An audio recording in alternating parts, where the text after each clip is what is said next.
ពេលព្រឹកអ្នកក្រោកមិនរួចបែរជាមានអ្នកផ្សេងអាចក្រោកបានការលំបាកដែលអ្នកមិនអាចទ្រាំបានបែរជាមានអ្នកផ្សេងអាចទ្រាំបាននៅពេលអ្នកមិនអាចពុះពៀបន្តទៀតបានសូមចេញទៅក្រៅហើយមើលជុំវិញខ្លួនមើលនៅក្នុងរាត្រីងងឹតឈឹងកម្មករនៅតែធ្វើការថែមម៉ោងដោយញើសហូរជួខ្លួននៅផ្សារបន្លែម៉ោង 2 ព្រឹកភ្លើងភ្លឺចិញ្ចាចអ្នកលក់បន្លែកំពុងចរចាតម្លៃជាមួយអតិថិជននៅហាងអាហារពេលព្រឹកម៉ោង 3 ទៀបភ្លឺក្រោមពន្លឺភ្លើងពណ៌លឿងស្រអាប់គេចាប់ផ្ដើមរៀបចំគ្រឿងផ្សំដើម្បីឲ្យជីវិតរឹតតែប្រសើរជាងមុន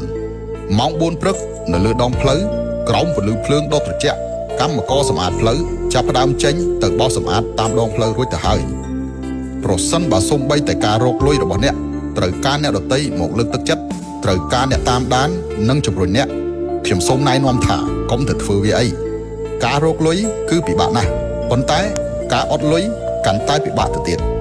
ការចាយលុយអ្នកដទៃពិបាកបំផុតប៉ុន្តែការយំនៅពេលទៅខ្ចីលុយគេកាន់តែពិបាកជាងនេះទៅទៀត